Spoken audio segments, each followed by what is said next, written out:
So dito naman tayo mga kababayan, panghuli. Dito tayo kay Harry Roque. Nako. Si Harry Roque daw, totoo ba inatake, mga kababayan? Inatake ba si Harry Roque? Pagkakaalam ko, hindi naman siya inatake. Oo, kasi nakita ko, si Harry Roque, alam nyo sa totoo lang, todo gipit ito sa budget. Gipit si Harry Roque sa budget, mga kababayan. Nagtitipid ang lolo nyo. Nagtitipid siya.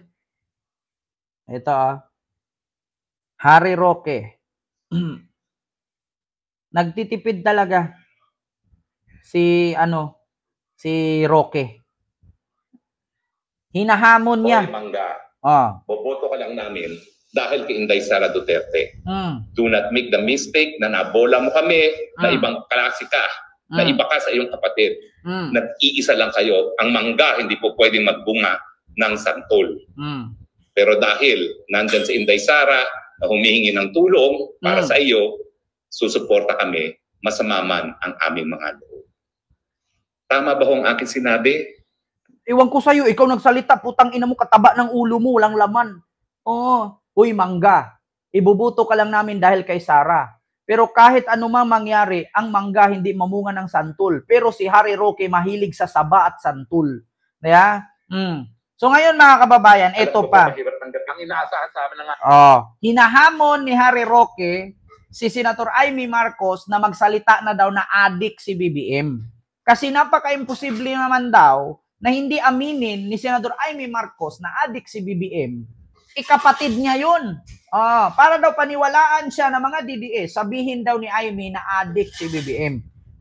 Pero bago ko po ipakita sa inyo mga kababayan, ang payat na po ni Roque. Tignan nyo, para siyang sinampal ng poke. Parang ano tawag doon, yung tampal poke. Wala na. Law-law na ang mukha ni Roque. Wag mo kong utusan Jukay sa plia, sa plilan, ang pangit na apelyido mo, hayop ka, mamatay ka na, DDS ka rin pala. Wag mo ko sabihan na malaki confidential fund. Kung malaki pala confidential fund nila, ba't hindi nyo ipa-impeach si BBM? Kasuhan nyo sa ombudsman. Kaya, ayan si Harry Roque. Payat na. Wala ng pera. Gus-gusin na. Tignan nyo, yung mga damit niya na o-order na lang sa Shein. Dati, hindi nagsusuot yan kung hindi Fred Perry. Fred Perry, Lacoste. Ngayon, ang damit niya, Shein.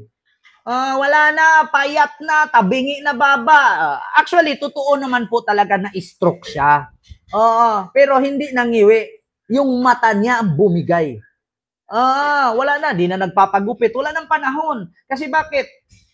Mas piliin pa nga ni Harry Roque magstay sa kapihan ng buong gabi. Yung ginagawa ni Roque ngayon, sa pagkakaalam ko, mahal ang bahay sa Netherlands.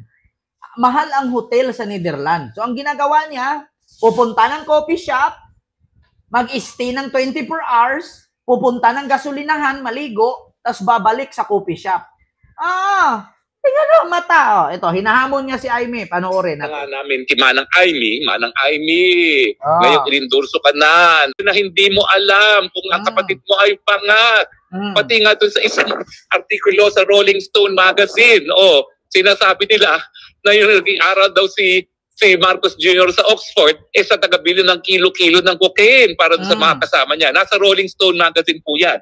Hindi po ako nag-invento niyan. Hindi sa akin ang galing yan. Rolling Stone magazine yan. Ang tanong, mula nung kabataan niya hanggang ngayon, gumagamit pa ba siya?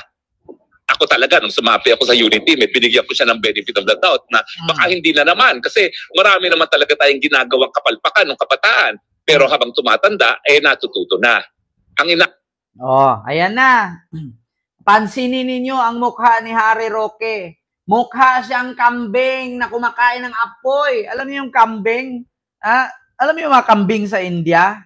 Hindi ito panlalait, Ito panlalait. Ang mukha ni Harry Roque, kakaiba. Ito, kambing. Kumakain ng apoy. Mga kababayan, alam niyo sa totoo lang, kamukha talaga ni Harry Roque. Ayan, kita nyo? Yung kambing? Bara na siyang ganon. Ganon. Ito. Tingnan mo, para na siyang, wala tuloy. Saan ba yung kambing na yon? Ayan Ayan yun. Napansin niyo yung kambing na kumakain ng apoy? Ayan ganun na ang mukha ni Roque. May diabetic si Roque, sa totoo lang. Alam niyo bakit ko nasabing may diabetic si Roque? Nangitim ang eye bag. Stress na stress. Kita nyo, malayo sa mukha niya noon na siya ay tiba-tiba pa sa pogo. Ngayon na medyo malayo-layo na talaga.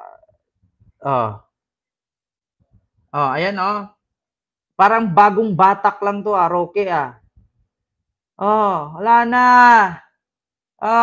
Ba't ganyan buhok niya? Wala nang tsansa makapag-ayos. Wala nang tsansa na magpagupit.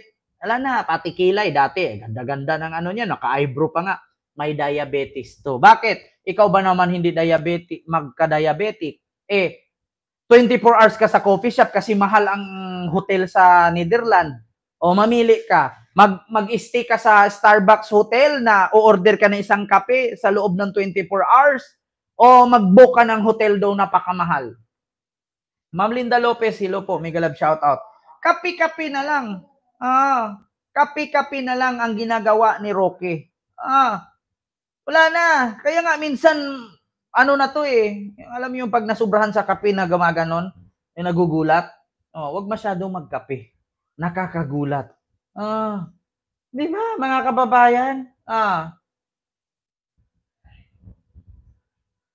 Diyos ko, ako nagsabi sa inyo mga kababayan, ito ang resulta ng pagdami ng nainom na kape. Ito si Roque, hindi talaga to uuwi ng Pilipinas. Biruin ninyo yung mata na puro na ay bag, wala na talaga. Wa na Roque. Paglulo na lang ng sa bagay, hindi, mahirap na to hulihin ng Interpol.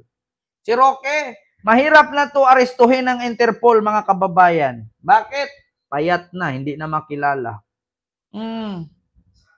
Diba, mga kababayan? So, yun lang, yung ating live. Hindi ko na masyadong habaan mga kababayans. Yung ating live ngayon kasi 1 oras na po tayo. Pero bago tayo mag-end ng live, meron muna akong ipapanood sa inyo. Tulungan natin si Aimee Marcos. Tulungan natin si Aimee na iboto siya. Ito Tulungan natin si Aimee. Tulungan natin si Aimee para manalo. Ito na. Mga kababayan. Itim ngayon ang kulay ng bansa. Sa confidential fund, ako'y nagpakasasa. Gutom ka sa pera. Gutom pa kay Sulaika. Panggigipi ang paborito mong eksena. Marami ang nakalista. Pero sino nga ba sila? Sino si Mary Grace Piatos? Shoota. Itim ang kanyang monay. Bulok na mangga. Itim ang kulay ng mata ni Sherry na may black eye. Itim ang lakas ng iyong tama. Ang gaba. Dili magsaba. Iba to, si Senator Aimee Marcos sa West Philippine Sea.